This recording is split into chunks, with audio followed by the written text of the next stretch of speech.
Welcome. Today we're going to do just a quick introduction to who is Marshall and who is Chris. Looking forward to just sharing a little bit about both of our stories. Marshall, if you want to lead us away. All right, so brief introduction to who I am, just to help you guys understand where I come from. But my name is Marshall Seedorf. I'm 34 years old, happily married to my wife Sammy. I've got three little girls, two labs, and live here in Southern Oregon. Was born in Georgia, born and raised in Georgia, complete opposite side of the country. Did 5 years in Washington, D.C., went to George Washington University, played baseball and swam Division One, both varsity athletic teams. Was ultimately captain of the swim team. Thought I wanted to be a sports agent professionally and went as far as getting a master's degree in sports management, kind of focus on sports law, sports marketing, all through the business school, and ultimately got my first internship in that field and did not enjoy it. Didn't see myself living in a big city, which should have been obvious. Was far more interested in agriculture and other aspects of business. And I just started dating my now wife, girlfriend at the time. She's 3 years younger, and she was a swimmer, D1 swimmer at Texas A&M. And so when I finished up school, I just decided to take a hard right turn and moved to Texas. And I'd gotten a second internship with Chipotle Mexican Grill, actually, which folks will learn I'm still a huge fan of Chipotle. That is your meeting spot. That is my meeting spot. It is a go-to staple of my road diet. But they're not an official sponsor of the show yet. We're going to work on that. Kind of just I moved to Texas on a whim. Didn't know anybody except for my wife, who was in College Station. I moved to Austin. I knew Whole Foods was based in Austin, and there was a good, food scene of startup food companies, better for you, kind of healthy minded group of folks there in Austin, especially in that kind of healthy food industry. And so took the first internship kind of job that I could get. Again, I had no experience, so was kind of focused on that sports law, sports agency world. So this was a total pivot. Jumped in, worked for a company, healthy snack food company for better part of a year, and then got an opportunity to jump on with another startup food company, actually a coffee company, High Brew Coffee. Worked there for 5+ years, got some great opportunities to learn from some really great, talented people. But I always kind of wanted to be closer to agriculture. I wanted to be ideally in the meat business. And lucky for me, there was a great group of folks who started a meat company in Austin. Previous, snack meat company called Epic Bar. Got connected to those folks and kind of just kept in touch with them for years and developed relationships, voiced an interest in what they were doing, and ultimately they just said, hey, we're probably going to jump and do something else longer term and get into, real fresh and frozen meat and do this at scale. So we'll let you know when we do that. And so long story short, they did, reconnect and, they had this dream of launching this company, Force of Nature, regenerative meat, grass-fed, bison, beef, and other things. And ultimately, I got the chance to come on when we started the company back in 2019. And so we've seen some great growth with that business. I now lead our sales team. Got a great group of folks there, but it's a great And business. to put that in perspective, it's an Austin-based company, but it's a national company. You guys are sourcing meat literally from all over the world. Regenerative. Your main products are bison, beef, and venison, right? Yep. Yeah, bison and beef, kind of number one and two by a long shot. And then we do a little bit of venison, elk, even some wild boar. Yeah, so you get to go to kind of spend time with ranchers throughout the whole United States, every place you guys are buying meat from. You get to spend time with distributors, Whole Foods, places like that, and everything in between, like as the sales manager, right? Sure. Yeah. My job is to manage our sales through distribution to the retailers, to the restaurant chains, and manage a team of folks that So help you us could do be on a that. 5,000-acre ranch in Montana one day and in LA at some big, corporate meeting the next week. Yes. And I always tell people the coolest part of my job is, every so often I get to go play cowboy. Yeah, absolutely. So what about you personally? Like there was a big, and reason I'm going to ask that question because you were in Austin, you're now in Oregon. Yeah, when Sammy and I got married, we knew we wanted to move out west. We Yeah. just love what the West has to offer in terms of adventure and the outdoors. Hmm. And so we started kind of a 5+ year mission of just taking vacations to places we thought we might want to live. Hmm. We discovered Southern Oregon, and it's got great proximity to my family in Northern California, Hmm. where my family's originally from before they moved to Georgia and raised my brother and I. And that's how we met. Probably Hmm. a story for a separate Yeah. episode, or we'll naturally work in along the way. But Yeah. you work in real estate and ultimately helped us find the property that we now live on here in Southern Oregon. Through the grace of God, Hmm. just a really magnificent property, and we feel really blessed to be here. Hmm. Great community was kind of the over-the-top selling point on this specific region. Hmm. Great access to the outdoors, but ultimately there's an amazing church and just an amazing group of like-minded folks out here who are, kind of doing a little bit of the homesteading kind of thing and, committed to faith and family values. And that was Hmm. really important to us. So we're here in Southern Oregon now. Um, really committed to my family as part of who I am, Hmm. and improving myself as a person and kind of Hmm. this walk with faith and our community and just trying to surround myself with people that challenge me in every way. Yeah, that's awesome. Two questions then. Outdoors. Outdoors, yep. You lightly touched on outdoors, but that's borderline an obsession. That's a passion. Totally. I Uh, would say probably fair to call it an obsession. So, born and raised in Georgia, I spent a ton of time as a kid in the outdoors, yeah. hunting, fishing almost every day. Hmm. And then I went to school in DC, and a place where it's illegal to own a firearm. I didn't have a car for 5 years. And so it basically restricted my hunting and fishing to, a brief couple days over Thanksgiving, a brief couple days over Christmas, because I was an athlete. So I went back to school on the 26th every year for swimming. Yeah. And then, summer times, but that was, the first 2 summers of college. The rest of my college experience, I stayed in DC, so I didn't even get that. Hmm. So for 5 years, it's fair to say, except for a couple times a year, I basically put my passion for the outdoors in a closet. Hmm. And so when I came out of college and I finally had a lot of my time back, I kind of just tripled down on my commitment to my passion in the outdoors. I got Yeah. way into archery hunting, which is probably my biggest obsession today. Probably the thing I consider myself to be most skilled at. And I just love it. And it's, But talk about the swimming and the college athlete world leading to the perfect like jumping off point to like backcountry adventure, like being in the perfect physical condition to go do that kind of that had to have been awesome to go experience it kind of at it with full freedom. Like, there was no mountain, no valley, nothing that would intimidate you. I'm assuming at that point, like it all yeah. looked easy. Yeah, so college baseball was great, but college swimming really puts you in a level of physical fitness that's unparalleled. And then even after college swimming, I did 4 years of, I wouldn't call it professional, it's called amateur professional swimming, training for the Olympic trials. And Hmm. so just maintained a really high level of fitness. So training to go hunt was not even really something I intentionally did. It I was think it just, was a vacation. yeah, it's like it truly was. I was missing practice. But it was, a byproduct of my athletic career was that it just Yeah. put me in really good physical shape to go, like you said, climb any mountain, go anywhere, and Which is the especially, opposite of what most of us train the whole year just to not die while we're out hunting. yeah. Well, that's So, kind of where I'm at now. Still leaning on some of the background in athletics, but yeah, trying to maintain and not necessarily lose anything. But right on. Well, thank you for sharing.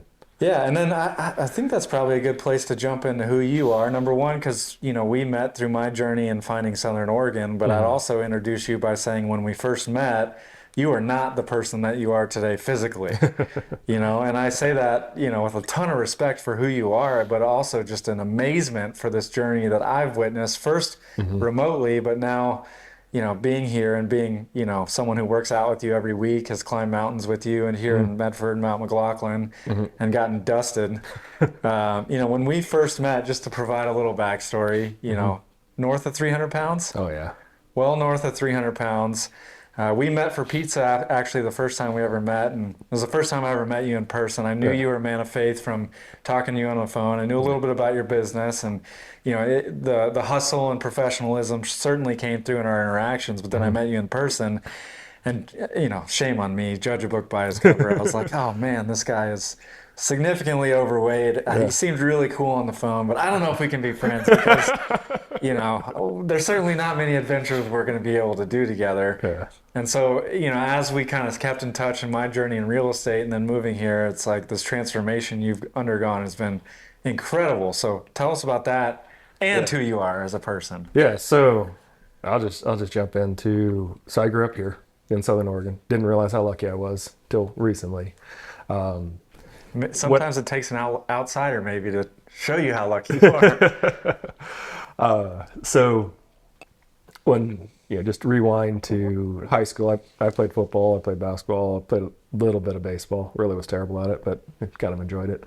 Um, did some competitive shooting, but pretty much all the way through college, I had some ups and downs, but stayed pretty athletic. Like I was kind of a gym rat all the way through in that regard. So I guess the recent re-engagement with physical activity wasn't the first time like I'd been physically fit or done hard things. You had a background in strength and conditioning for sure Yeah, that you leaned that on. part came back pretty easy. The cardio part and some of the endurance didn't that come back so easy. But um, so anyway, when I finished college, just to jump in the professional side, I jumped straight into a career in real estate. And the motivation behind that, I had a degree in marketing, but I didn't want to go to a big city. Like similar to the decision you made to leave DC, I'm like, I do not have any desire to go to Portland or Seattle or San Francisco. What can I do locally? So that led to real estate, which truly wasn't my first choice. It wasn't even my second, third, or fourth choice, but it was something that made sense for me to live where I wanted to live. And as I kind of joke, and as it turned out, I happened to accidentally be good at it. And then I decided I should actually put some effort into it. So over the last 15 years of doing that, roughly 15, 14 years, it's been a gift to me that has challenged me in many ways. It's been a lot of different things, but it was also a curse because in that business, you can absolutely devote every ounce of your life to the business.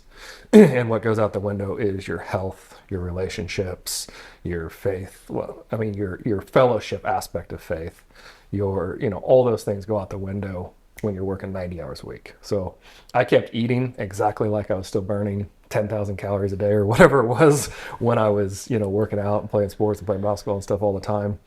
And it was a train wreck. Like I was hyper focused on business. Business went well. I became even more hyper focused on business, and 10, 12 years went by, and it was what you met. Someone who had a lot of drive and vision for one or two things in life, but didn't really care about those other areas. It was about that You put time. everything you had into your work, and the product of that is phenomenal, right? Like you've developed a great reputation, great team, Hmm. very successful business, but at the expense of Yeah. most notably your personal health. Yeah. And then when I got married almost 8 years ago now, I was extremely intentional with that. So I was very intentional with my time with my wife, my kids. And it took a few years for me to realize that I was doing them a major disservice by not being more intentional about time for my own fitness and health and discipline.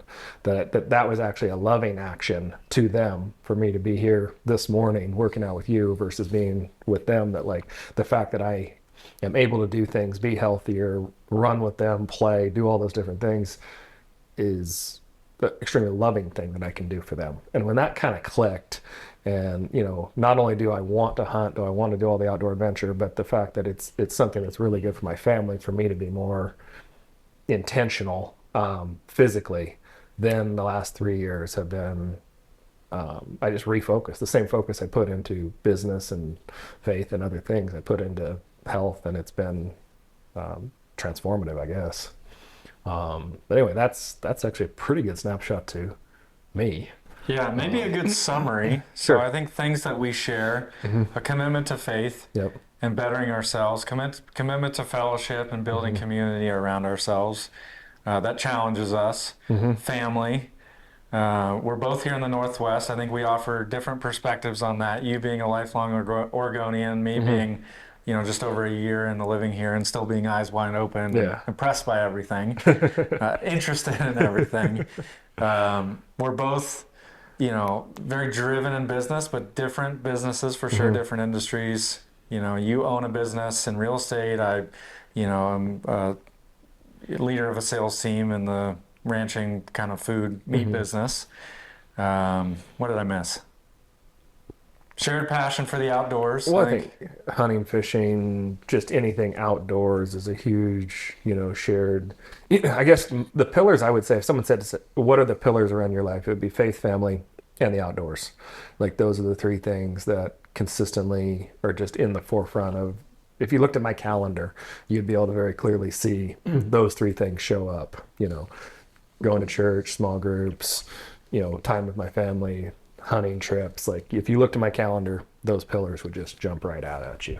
So I yeah. think that's very much a common And we thread. both have a common base of fitness and athletics. Hmm. A little bit different journey over the last 10 years, but Yeah. still like a strong base for both of us Well, there. strong vision moving forward of like both of us when we're 60 and 70 want to still be doing what we're doing today. And I think the only way to do that is to, develop good habits, to push ourselves today, to focus on resilience, and the why behind it. Yeah, So, and I think today, just to emphasize where you're at with your fitness journey today, mhm. I mean, I'd say well above average fitness level, borderline elite for someone who's mid 30s, works a full time job.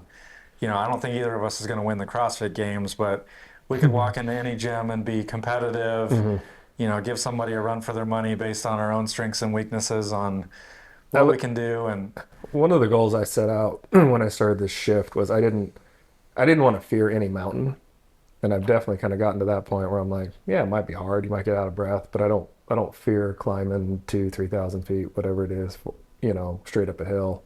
But now it's like I know very few people who will beat me to the top of any mountain, and that's kind of where, like, that's not. Yes, it's kind of a pride thing, but it's been one of those things where I've just been like, oh wow, this just happened. This is yeah, kind of cool. so I think that's probably a pretty good intro to who we are. I think the Yeah. only missing piece is where we are. Yeah. So we're here in Southern Oregon. Yep. I think most of our kind of episodes will be either remotely based with somebody we're interviewing or here on my farm and ranch. Hmm. Today we're in my family room, which we probably won't do a whole lot, but it's below freezing outside, so we can feel our hands and feet until I get a stove put in out there. Yeah. This was a good option for today. But I think most episodes will be out in the barn, Yep. which is also our gym. Yep. So it doubles as a podcast studio, a gym, a meat cleaning station, and probably a Yeah. whole lot else. Yes, sir. Trophy room for some animal heads.